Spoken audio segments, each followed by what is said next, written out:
নমস্কার, welcome to my channel. আমার কিছু কথা। আমি অনিমেষ আপনাদের সঙ্গে। আজকে আমার বিষয় জন্ম হোক যথাতথা, কর্ম হোক ভালো। আমরা শাস্ত্রে বিভিন্ন ক্ষেত্রে দেখেছি জন্ম হওয়ার পর কোথাও মা সন্তানকে পরিত্যাগ করেছেন, কোথাও দেখা গেছে মা জানে না তার সন্তানের পিতা কে। এমন বহু উদাহরণ আমাদের শাস্ত্রে রয়েছে। যদি মহাপুরুষ যীশুখ্রিস্টের কথা বলি, তারও জন্ম হয়েছিল আস্তাবলে। মহামানব শ্রীকৃষ্ণের জন্ম হয়েছিল কংসের কারাগারে। প্রতিটা ক্ষেত্রে আমরা দেখেছি জন্ম যেভাবেই হোক না কেন, তারা কিন্তু মহান অবদান রেখে গেছেন মানব জাতির উদ্দেশ্যে। যদি প্রথমত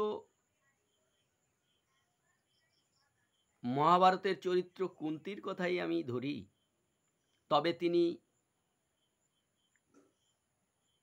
কথিত আছে বর প্রাপ্ত ছিলেন।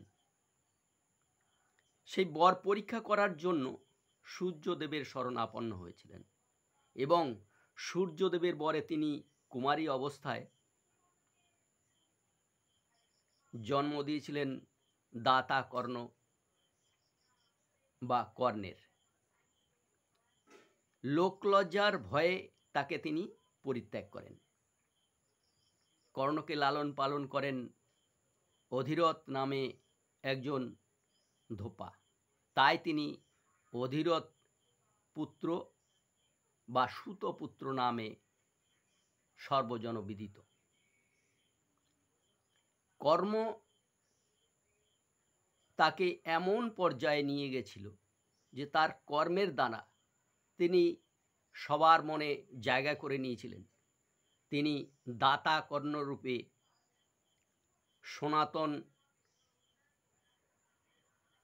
সনাতনীদের মনে একটা আলাদা আসন করে নিয়েছিলেন। তিনি অর্জুনের থেকেও বড় বীর ছিলেন, সেটা আমরা মহাভারত কাব্য থেকে পাই। দ্বিতীয়ত জাবালা পুত্র সত্যকাম, তিনি কখনো সত্যকে লুকিয়ে রাখেননি। মায়ের কাছে তার জন্ম বৃত্তান্ত জানতে চেয়েছিলেন। জাবালা ছিলেন বারবনিতা, সেও তার সন্তানের নিকট সত্য প্রকাশ করেছিলেন। তাই সত্যকাম গুরুর কাছে আদর্শ ছাত্র হিসাবে পরিগণিত হয়েছিল। প্রতিটা বিষয় যদি আমরা ভালোভাবে পর্যবেক্ষণ করি, তবে দেখব সততা মানুষকে এত ভালো জায়গায়, ভালো আসনে প্রতিষ্ঠিত করে, তার উদাহরণ এনারাই। তবে মহাপুরুষ যীশুখ্রিস্ট তিনি জন্মগ্রহণ করেছিলেন আস্তাবলে। তিনি ঈশ্বর দ্বারা প্রেরিত দূত। তিনি জন্মগ্রহণ করেছিলেন যেভাবেই হোক না কেন, তথাপি তিনি ছিলেন বিশ্বে মহাপুরুষের সম্মানে সম্মানিত হয়েছিলেন এবং তাকে সবাই নতমস্তকে স্মরণ করে। তার দেখানো যে পথ, তার যে ধর্ম, সে ধর্ম আজ সারা পৃথিবীতে বেশি মানুষের